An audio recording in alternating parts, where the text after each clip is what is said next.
بسم اللہ الرحمن الرحیم۔ آج میں 13واں رمضان المبارک کے اعمال لے کر آپ کی خدمت میں حاضر ہوا ہوں۔ 13 رمضان المبارک کی 5 نمازوں کے بعد کے اعمال لے کر آپ کی خدمت میں حاضر ہوا ہوں۔ فجر کی نماز کے بعد کون سا عمل پڑھنا ہے، ظہر کی نماز کے بعد کون سا عمل پڑھنا ہے، عصر کی نماز کے بعد کون سا عمل پڑھنا ہے، اور مغرب کی نماز کے بعد کون سا عمل پڑھنا ہے، عشاء کی نماز کے بعد کون سا عمل پڑھنا ہے۔ ان تمام نمازوں کے بعد کے اعمال لے کر آپ کی خدمت میں حاضر ہوا ہوں۔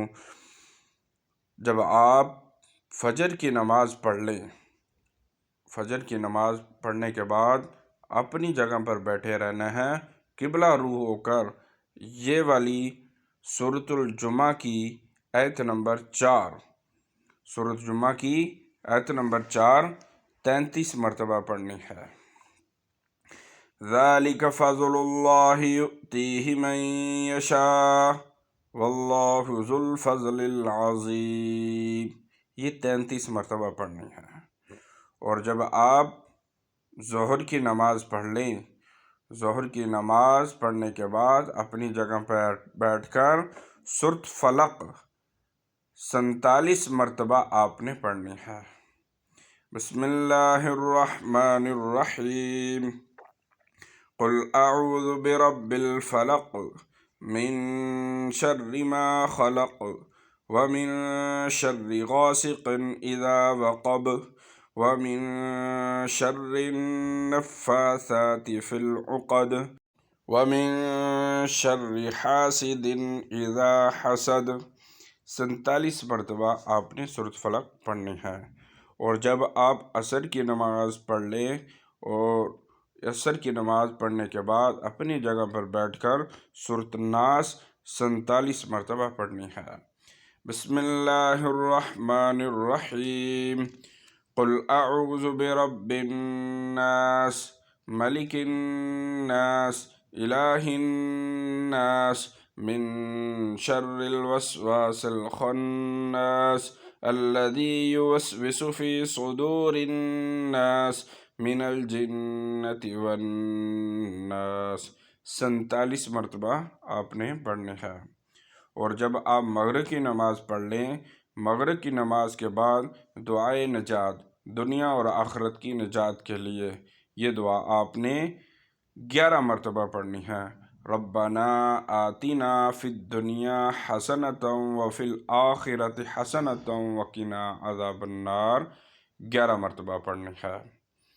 اور جب آپ عشاء کی نماز پڑھ لیں تو آپ نے صلاۃ الحاجت پڑھنی ہے۔ صلاۃ الحاجت، اور صلاۃ الحاجت پڑھنے کے بعد ایک دفعہ سورۃ مزمل شریف پڑھنی ہے۔ صلاۃ الحاجت کا پہلے بھی میں نے طریقہ بتا دیا تھا، اب میں دوبارہ بتا دیتا ہوں۔ صلاۃ الحاجت کی نیت سے آپ نے نیت باندھ کر صلاۃ الحاجت کی نیت سے پڑھنی ہے 4 رکعتیں۔ پہلی رکعت میں سورۃ فاتحہ کے بعد سورۃ اخلاص پڑھنی ہے، اور سورۃ اخلاص پڑھنے کے بعد یہ آیت کریمہ پڑھنا ہے، لا الہ الا انت سبحانک انی کنت من الظالمین، یہ 100 دفعہ پڑھنا ہے۔ اور دوسری رکعت سورۃ فاتحہ کے بعد پھر سورۃ اخلاص پڑھنی ہے، اور اس کے بعد یہ والی آیت پڑھنی ہے، رب انی مسنی الضر وانت ارحم الراحمین، 100 دفعہ پڑھنی ہے۔ یہ آیت 100 دفعہ پڑھنی ہے۔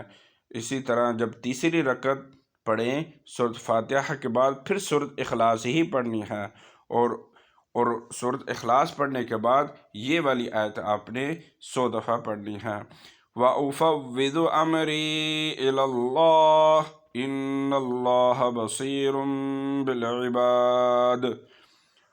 اور جب چوتھی رکعت پڑھے، سورۃ فاتحہ کے بعد پھر سورۃ اخلاص ہی پڑھنی ہے، اور سورۃ اخلاص پڑھنے کے بعد یہ والی آیت آپ نے 100 دفعہ پڑھنی ہے، حسبنا اللہ ونعم الوکیل نعم المولا ونعم النصیر۔ اور جب آپ صلاۃ الحاجت پڑھ لیں تو اس کے بعد ایک دفعہ آپ نے سورۃ مزمل شریف پڑھنی ہے، اور اللہ تبارک تعالیٰ کے ہاں جو بھی آپ نے مانگنا ہے، جو بھی پریشانیاں ہیں، جو بھی مشکلات ہیں، جو بھی اللہ تبارک تعالیٰ سے حل کرانا چاہتے ہیں، کوئی بھی حاجت ہے اللہ سے مانگنی ہے، تو انشاءاللہ یہ نماز ختم جب کریں گے تو اللہ تبارک تعالیٰ آپ کی حاجت کو پورا کر دیں گے انشاءاللہ۔ ہمیں دعاؤں میں یاد رکھنا۔ اللہ حافظ۔